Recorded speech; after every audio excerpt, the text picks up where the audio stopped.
Já disse anteriormente que na nossa orquestra temos mais de 10 nacionalidades. Senhoras e senhores, tenho muito orgulho. Sabe, a música une as pessoas. Disseram-me que o público mais musical do mundo, André Rieu, o homem que pôs o mundo a dançar a valsa, guardou um segredo durante 30 anos. Por detrás do sorriso e dos concertos luxuosos, havia uma segunda vida nunca vista. As recentes revelações estão a abalar o mundo da música. Tudo só tu que sabe sobre o rei da valsa pode ser apenas metade da verdade. Prepare-se, porque está prestes a ouvir toda a história deste vídeo. André Rieu nasceu a 1 de outubro de 1949, em Maastricht, na Holanda. Era o terceiro de 6 filhos numa família de músicos tradicionais. O seu pai, Andries Antoniette Rieu, maestro da Orquestra Sinfônica de Limburg, lançou as bases para uma vida dedicada ao som e à disciplina. Quando André tinha apenas 5 anos, o pai colocou-lhe o primeiro violino nas mãos. Numa casa repleta de partituras sinfônicas, a prática diária não era apenas uma aprendizagem musical, mas um estilo de vida. O pai era rigoroso, e essa mesma rigidez incutiu em André a precisão de um músico profissional. Porque não tinha orgulho em mim. Ele nunca disse, amo-te. Ele nunca disse, estou orgulhoso de... Amo-te por ti. Nunca. Portanto, isso não é simpático. Portanto, eu digo... A partir de 1968, André estudou em Liège e Maastricht, 2 importantes centros de música clássica na Holanda. Sob a orientação de Joe Uda e Herman Krebs, dominou as técnicas de performance e desenvolveu a capacidade de sentir o ritmo de acordo com o padrão clássico europeu. Mais tarde, mudou-se para Bruxelas para estudar com o professor André Gertler e licenciou-se em 1977 com o prestigiado Prêmio Premier. Os anos em Bruxelas ajudaram André a compreender mais profundamente a estrutura da valsa, gênero que sempre considerou ser a linguagem da alegria. Na década de 1970, André começou a atuar com orquestras locais. Juntou-se à Orquestra Sinfônica de Maastricht e recebeu elogios pelo seu estilo de direção flexível. Mas, em vez de seguir um percurso acadêmico clássico, André cedo percebeu que a distância entre a alta arte e o público em geral era ainda grande.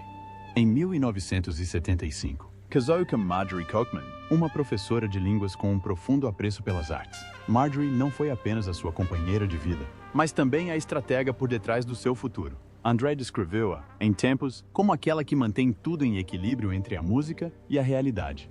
Esta parceria lançou as bases para um modelo artístico familiar que mais tarde se tornaria a sua imagem de marca. Enquanto Marjorie tratava da logística, André concentrava-se em desenvolver o seu próprio estilo de performance. Juntos, exploraram formas de tornar a música clássica mais acessível ao público em geral. Descobriram que a valsa, com o seu ritmo fácil de acompanhar em compasso ternário e a sua fluidez emocional, era a ponte perfeita entre a tradição e a vida moderna. No final da década de 1970, André fundou a Orquestra de Salão de Maastricht, o primeiro ensemble a ostentar a sua marca pessoal. O grupo atuava em pequenas salas, teatros locais e até praças públicas. O público de Maastricht, há muito habituado à música solene, começou a reparar em algo diferente. A valsa era agora tocada com um sorriso e energia em palco. A Orquestra de Salão de Maastricht não era apenas uma experiência. Era o laboratório do André. Rearranjava peças de Strauss, acrescentava tempos vibrantes e transformava as apresentações em verdadeiras celebrações.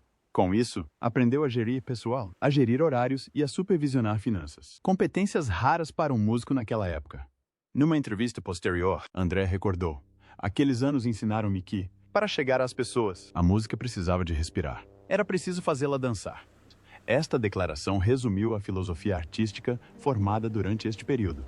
Não queria que a música ficasse estática nas salas de concerto. Queria que ela vivesse com o público. Em 1987, após quase uma década de experimentação e observação, André Rieu estava pronto para a maior viragem da sua vida, a fundação da Orquestra Johann Strauss. O início de uma viagem de 30 anos a viver entre 2 mundos. A viagem de construção de um império. Em 1987, André Rieu fundou oficialmente a Orquestra Johann Strauss, marcando o início da fase de fundação do seu império musical. Começou com 12 membros, que ensaiaram continuamente durante 6 meses antes de apresentarem o seu primeiro concerto no dia de Ano Novo de 1988. Este evento abriu um novo rumo para a música clássica europeia. O objetivo de André era claro: criar uma orquestra especializada em valsas, polcas e sinfonias ligeiras, mais acessíveis ao público. Ele queria que a música clássica escapasse dos limites da sala de concertos. André apresentava-se com o seu violino Stradivarius de 1667, o precioso instrumento que transportava para todas as apresentações. Marjorie Hill desempenhou um papel fundamental na organização, gerindo as finanças, recrutando músicos e supervisionando as operações de bastidores. André chegou a dizer que não conseguiria dirigir a orquestra sem ela. Juntos, criaram um modelo que combinava arte e negócios, construído em torno de uma base familiar. Em vez de depender exclusivamente de patrocínios, André optou pela independência. Desenvolveu um sistema de venda direta de bilhetes e assumiu o controle total da produção, desde o design de palco e iluminação até aos figurinos. Esta estrutura cedo deu à orquestra Johann Strauss a forma de uma companhia de concertos independente. Em entrevista à Classic FM, André afirmou: Johann Strauss era um músico incrível, mas também um homem de negócios muito inteligente. A declaração refletia claramente a sua filosofia. Para André, a arte não poderia sobreviver sem organização e gestão. André não era apenas o líder musical, mas também o contador de histórias em palco. Dirigia-se frequentemente brevemente à plateia, partilhando anedotas sobre as peças que seriam apresentadas. Esta interação fez com que os espectadores se sentissem convidados a participar, em vez de apenas ouvirem passivamente. Em 1991, a orquestra Johann Strauss começou a gravar os seus concertos para transmissões na televisão nacional. Foi uma aposta financeira, mas os resultados foram imediatos. O público da TV descobriu um estilo vibrante e envolvente, bem diferente da imagem rígida geralmente associada às orquestras sinfônicas. A receita proveniente da televisão e da venda de bilhetes ajudou a orquestra a manter as suas operações estáveis. A partir daí, André planeou expandir o conjunto, acrescentando mais músicos de cordas e de metais. Em 1993, a orquestra já contava com quase 30 elementos, prontos para projetos de maior dimensão. Durante este período, André também fez experiências com gravações independentes. Investiu no seu próprio equipamento e construiu um pequeno estúdio na sua casa em Maastricht. Isto permitiu-lhe controlar a qualidade do som e reduzir o custo de aluguer de editoras discográficas. A partir desse momento, o modelo de artista-produtor tomou forma clara. A partir de 1992, a orquestra Johann Strauss começou a atrair um público fiel, que assistia regularmente aos concertos em Maastricht, Antuérpia e Colônia. A orquestra tornou-se um símbolo cultural da região fronteiriça entre a Holanda, a Alemanha e a Bélgica, atraindo mesmo ouvintes mais jovens, algo raro para a música clássica. No final de 1993, a orquestra de André já tinha consolidado uma forte presença na região. As revistas musicais holandesas apelidaram-no de "o homem que trouxe uma brisa fresca à valsa europeia". Este sucesso abriu caminho para a grande viragem de 1994, quando uma composição chamada A Segunda Valsa estava prestes a ser lançada e iria mudar tudo. A explosão global de 1994 aconteceu com o lançamento de A Segunda Valsa, uma adaptação de uma peça do compositor Dmitri Shostakovich. O disco tornou-se instantaneamente um fenômeno na Holanda, atingindo o topo das tabelas e projetando o nome de André para lá das fronteiras da Europa. Recordou: durante anos, ofereci uma gravação de uma valsa a várias editoras discográficas, e todos os anos elas rejeitavam-me. Finalmente, concordaram. E esse foi o ponto de viragem. O sucesso da peça transformou completamente o estatuto da orquestra Johann Strauss. Os promotores internacionais começaram a entrar em contato, os bilhetes esgotaram rapidamente, e André entrou num período de crescimento sem precedentes. A sua orquestra tornou-se um símbolo de como a música clássica poderia ser reinventada. A partir de 1997, André iniciou uma intensa agenda de digressões internacionais. A orquestra apresentou-se nos Estados Unidos, Austrália, Japão e muitos outros países europeus. Cada concerto atraiu dezenas de milhares de espectadores, criando uma atmosfera raramente vista na música clássica. André dedicou-se a gravar as atuações na íntegra, lançando DVDs e álbuns ao vivo. Isto duplicou a sua receita e permitiu que o público de todo o mundo vivenciasse os seus espetáculos, mesmo que não pudessem comparecer pessoalmente. O seu estilo começou a ser reconhecido como um fenômeno da música clássica moderna. Em 2005, André lançou a sua série de concertos de verão na Praça Fruithof, em Maastricht, a sua cidade natal. O evento tornou-se imediatamente um ritual cultural para a cidade, atraindo visitantes de todo o mundo. Disse um dia: tocar na minha cidade natal. Ver pessoas de todo o mundo a dançar na praça é a sensação mais bonita. Fruithof rapidamente se tornou um símbolo da marca André Hill. Com base neste sucesso, André expandiu-se para outros locais ao ar livre na Alemanha, França e Austrália. Os concertos eram produções de grande escala, onde a música, a iluminação e a cenografia se fundiam numa experiência de entretenimento completa. O público não se limitava a ouvir. Tornaram-se parte de uma celebração. Em 2007, a Orquestra Johann Strauss tinha se transformado numa organização de apresentações com mais de 50 membros e centenas de funcionários nos bastidores. O sistema de digressões de André operava com a precisão de uma grande corporação, com horários planeados até ao último minuto. O seu nome figurava entre os artistas com maior bilheteria em espetáculos ao vivo no mundo. O auge desta era ocorreu em 2008, quando André investiu cerca de 24 milhões de euros para recriar o Palácio de Schönbrunn, na Áustria, no palco da sua digressão mundial. A grandiosa produção incluía unidades de cavalaria, um palco dourado e um coro com mais de 100 cantores. O evento causou um grande impacto na comunidade internacional das artes performativas. Os meios de comunicação social descreveram-no como um concerto de música clássica à escala de uma grande ópera. Ainda assim, por detrás do glamour, os custos exorbitantes representaram um pesado fardo financeiro para a empresa de André. Ainda assim, André nunca considerou isso um fracasso. Para ele, provou que a música clássica podia tornar-se uma experiência pública partilhada. Juntar dezenas de milhares de pessoas para uma valsa de Shostakovich ou Strauss foi um feito que poucos músicos contemporâneos conseguiram igualar. Esta conquista levá-lo-ia ao seu próximo grande desafio, quando a sua saúde, finanças e sistema de desempenho seriam levados ao limite. A vida atrás dos holofotes, após a explosão global. André Rieu entrou no período mais desafiante da sua carreira. A intensa agenda de apresentações teve um impacto visível na sua saúde. Em 2010, enquanto se preparava para digressões no Reino Unido e na Austrália, André adoeceu e os médicos diagnosticaram uma infecção viral no nervo vestibular. A doença afetava o seu equilíbrio e causava tonturas sempre que se levantava. Numa entrevista, André disse: "Cada vez que me levantava, suava e ficava tonto."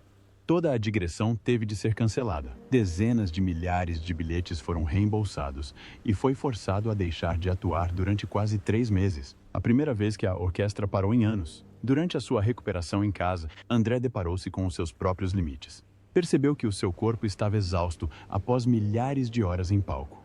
Para alguém que viveu a época em que a música e o público deixaram de existir, foi um desafio psicológico severo. A doença tornou-se um aviso inegável. Ao mesmo tempo, as despesas dos seus anos dourados voltaram a pesar sobre as finanças da empresa. O projeto de reconstrução do Palácio de Schönbrunn, em 2008, custou mais de 24 milhões de euros, grande parte proveniente das reservas pessoais de André. A pressão financeira surgiu precisamente quando a sua saúde estava em crise. André admitiu que esta foi a fase mais difícil da sua carreira. Declarou à imprensa que todas as manhãs tinha de escolher entre a preocupação e seguir em frente. A dupla pressão, física e financeira, obrigou-o a repensar o funcionamento da orquestra Johann Strauss. Neste contexto, ele e Marjorie começaram a reestruturar a empresa. Reduziram as despesas logísticas, cortaram as digressões em locais distantes e aumentaram o investimento na produção de vídeo e televisão. Os concertos passaram a ser filmados profissionalmente para transmissão em vários países, mantendo o público envolvido sem necessidade de longas deslocações. À medida que a sua saúde foi melhorando gradualmente, André regressou aos palcos, mas a um ritmo diferente. Encurtou as suas digressões fora da Europa, concentrando-se em cidades conhecidas como Maastricht, Viena e Colônia. Cada digressão era cuidadosamente planeada para equilibrar a sua resistência física com a qualidade artística. André vivia com a sua família no Castelo de Torrentius, em Maastricht.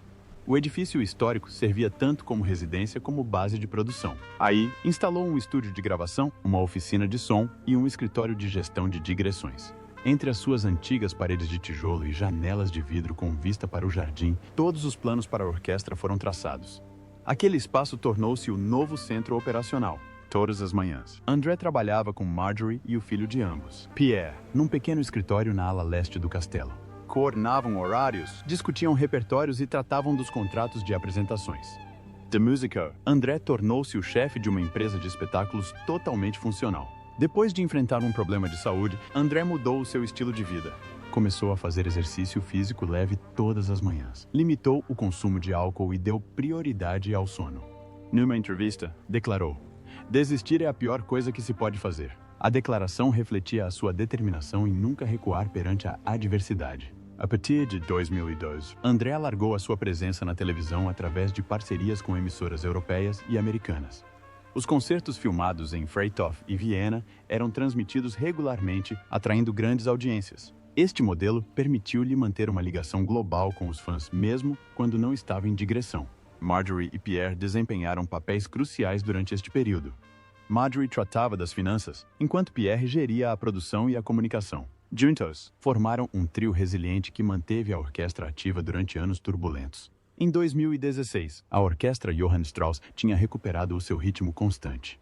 André voltou à sua melhor forma, lançando álbuns e preparando-se para novas digressões. A crise de 2010 tinha terminado, deixando para trás um artista mais maduro, cauteloso e em total controle do seu império. André Hill regressou com uma mentalidade mais forte e estratégica, firme, mais calculista. Mas o mundo estava prestes a mudar de formas que ninguém poderia prever. Um desafio global em breve o obrigaria a viver o verdadeiro significado da sua vida dupla, entrando numa nova era. A partir de 2017, André Hill entrou numa fase de redefinição da sua posição. Após anos de ajustes estratégicos, tinha construído um sistema estável à escala global. A orquestra Johann Strauss funcionava agora como uma empresa artística com centenas de colaboradores. Quando a pandemia de Covid-19 atingiu o mundo em 2020, tudo parou abruptamente. Toda a série de concertos de sexta-feira e todas as digressões internacionais foram canceladas. André enfrentou o maior risco desde a crise financeira de 2010, mas decidiu que ninguém na orquestra perderia o emprego. Continuou a pagar os salários de 120 funcionários, incluindo músicos, técnicas, equipes de logística e administrativas. Mensalmente, os custos operacionais atingiam 1 milhão de euros. Sem qualquer receita durante este período, a sua decisão foi vista como um ato de coragem e de profunda responsabilidade de um verdadeiro líder. Segundo o Bild e o Limburger, o governo holandês concedeu cerca de 10 milhões de euros no âmbito de um programa de apoio a empresas culturais. Os fundos ajudaram André a manter as operações essenciais, a cobrir a folha de pagamentos e a preservar a equipa. Tornou-se um excelente exemplo de um artista que conseguiu manter-se de forma sustentável em plena crise. Quando a Europa reabriu, André organizou uma série de concertos de média dimensão para testar a reação do público. Os primeiros concertos em Maastricht e Viena esgotaram rapidamente, comprovando o seu apelo duradouro. O público viu o seu regresso como um sinal de esperança após um longo período de silêncio. Em 2023, a orquestra Johann Strauss tinha retomado gradualmente o seu ritmo regular. André reinvestiu na secção de cordas e alargou o coro. Os concertos ao ar livre foram totalmente retomados, e Freythof voltou a ser o coração da temporada musical de verão da Europa. Em 2024, André lançou o álbum The Sound of Heaven, com 15 peças instrumentais românticas produzidas pela sua própria empresa. O álbum alcançou vendas impressionantes, reafirmando a sua influência não só nos palcos, mas também na indústria musical da música clássica. No início de 2025, o filme concerto Gold and Silver estreou nos cinemas do Reino Unido. A produção captou a atmosfera deslumbrante do estilo de performance característico de Freythof e André. Ajudou a alcançar um público mais jovem através do cinema. Nesse mesmo ano, André realizou uma série de concertos de verão para celebrar os 20 anos de Freythof. Dezenas de milhares de visitantes de todo o mundo reuniram-se em Maastricht. O evento foi filmado, transmitido em direto e tornou-se um dos maiores encontros musicais ao ar livre da Europa na época. Também em 2025, André lançou o álbum Thank You Johann Strauss, para assinalar o bicentenário do nascimento do compositor que mais reverenciava. O projeto foi uma homenagem ao homem que moldou todo o seu percurso artístico e uma forma de conectar o público atual com o legado da música clássica. Em entrevista ao The Telegraph, André disse: "Estou a construir no palco. Estou a construir um público que adora música." Esta declaração resume a sua filosofia de vida e de trabalho ao longo de 4 décadas, com o objetivo de criar um público que realmente adora música, e não apenas a ouve. Com mais de 70 anos, André continua a trabalhar a um ritmo intenso. Está a preparar os planos para a digressão de 2026, que incluirá novos destinos na América do Sul e na Ásia. A orquestra está também a expandir-se com membros mais jovens para garantir que uma nova geração possa dar continuidade ao modelo de sucesso que ele construiu. André não foi apenas um intérprete, mas também um organizador, produtor e capitão de um sistema complexo. A sua vida dupla, como artista e empresário, nunca foi tão evidente. Estes dois lados complementavam-se, sustentando a vitalidade da marca Johann Strauss Orchestra.